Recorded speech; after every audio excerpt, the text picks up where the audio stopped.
दोस्तों, आप YouTube के थ्रू से वीडियोस देखते हो या लोगों के एंटरटेनमेंट, ट्रैवलिंग, शॉपिंग, हॉस्पिटल सभी कामों में इलेक्ट्रिसिटी की मौजूदगी है। बिजली यानी इलेक्ट्रिसिटी हम सब के डेली लाइफ में बहुत ज़्यादा महत्वपूर्ण रखती है। जिस तरह से ह्यूमन बॉडी में ब्लड का सर्कुलेशन होती है, उसी तरह से ह्यूमन बीइंग के कामों में इलेक्ट्रिसिटी दौड़ती है। नमस्कार दोस्तों, मैं हूं केशव। स्वागत करता हूं आप सभी लोगों का बीपीएससी मेकर में।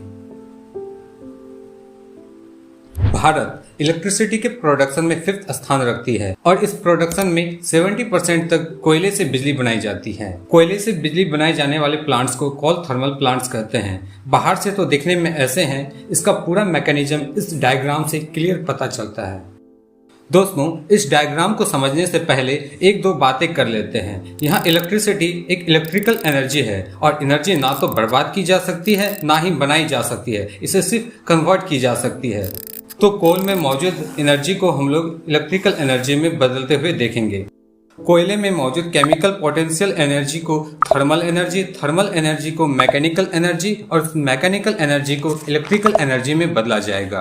और इस सारे एनर्जी को कन्वर्ट करने के लिए कई प्रोसेस हैं और उस प्रोसेस को पूरा करने के लिए कई मशीन्स जैसे boiler, turbine, generator, cooling tower और प्रोसेस में call process, thermodynamic process, electromagnetic induction और वाटर साइकिल। तो चलिए दोस्तों, एक एक करके समझते हैं। कोल थर्मल प्लांट्स में एक बड़े से एरिया में कोल स्टोर रखा जाता है, जिसमें करीब 30 से 40 दिनों तक का उपयोग किए जाने वाले कोल रहते हैं। इस कोयले को पाउडर फॉर्म में पहले किया जाता है।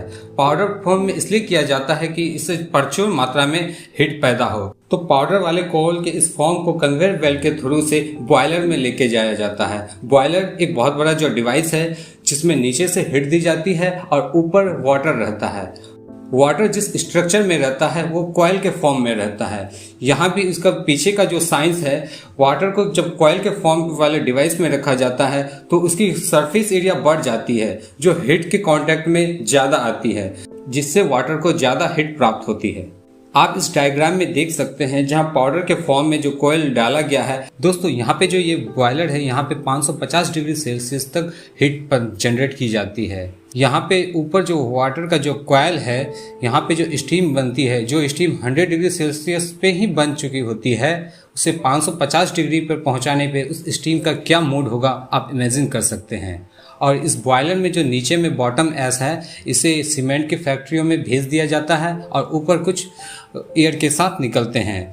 और दोस्तों, यहाँ पे एक डिवाइस लगा हुआ है, प्रिसिपिटेटर। ये एयर के साथ निकलने वाले एस को ये फिल्टर करता है। यहाँ पर आगे बढ़ने से पहले नोटिस कर लीजिए, ये जो बॉयलर है एक बड़ा सा डिवाइस है या मशीन है। ये कोयल में मौजूद केमिकल एनर्जी को थर्मल एनर्जी में बदल दिया है। अब हम लोग आगे नेक्स्ट डिवाइस की ओर देखते हैं।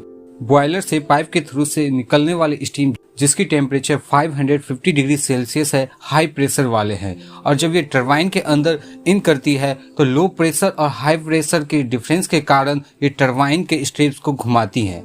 ये स्टीम 1800 पाउंड पर मीटर स्क्वायर के साथ प्रेशर बनाती है, जिसके कारण 3600 रोटेशन करती है 1 मिनट में।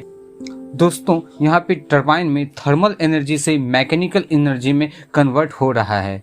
इसी के साथ साथ टरबाइन का एक्सल एक जनरेटर से जुड़ा हुआ रहता है।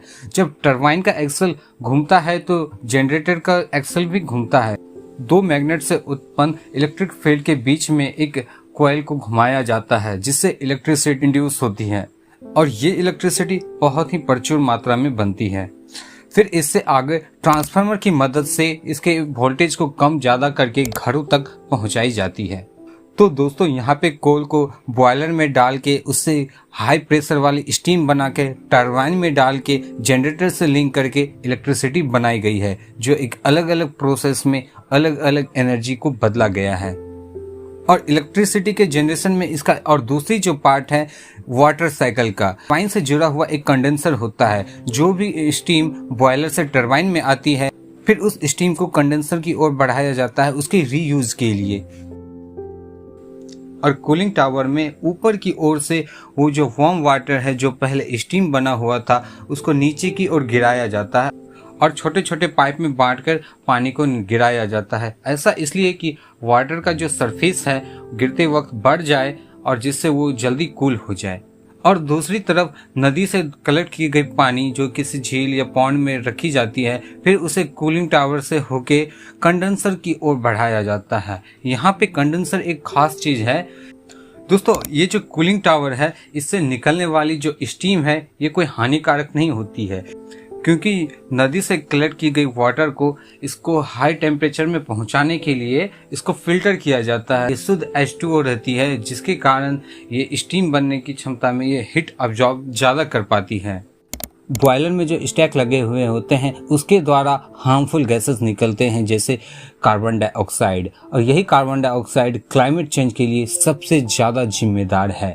तो दोस्तों, कोल फायर्ड थर्मल प्लांट्स की समरी में फिर से जाए तो एक एवरेज थर्मल कोल प्लांट्स में 14,000 टन्स एक दिन में कोयले बर्न होती है, और इस प्रचुर मात्रा के कोयले 550 डिग्री सेल्सियस की हीट प्राप्त होती है, और इस 550 डिग्री टेम्परेचर वाली स्टीम से हाई प्रेशर बनती है, जिसके कारण थर्मोडायनेमिक्स प्रोसेस से टरबाइन को रोटेट कराया जाता है। इस रोटेशन में 1 मिनट में 3600 बार रोटेट की जाती है, और इस रोटेशन का फायदा जनरेटर को मिलता है, जिससे प्रचुर मात्रा में इलेक्ट्रिसिटी पैदा होती है, और ये इलेक्ट्रिसिटी लगभग 20,000 वोल्ट्स की होती है, यानी कि 14,000 ton coal 550 degree Celsius temperature से फिर 1800 पाउंड पर स्क्वायर इंच प्रेशर बना करके 3600 रोटेट कराती है टरबाइन को, जिससे 20,000 वोल्टेज की इलेक्ट्रिसिटी बनती है। दोस्तों, इस वीडियो में मोटे तौर पे इलेक्ट्रिसिटी कैसे बनती है कोल के द्वारा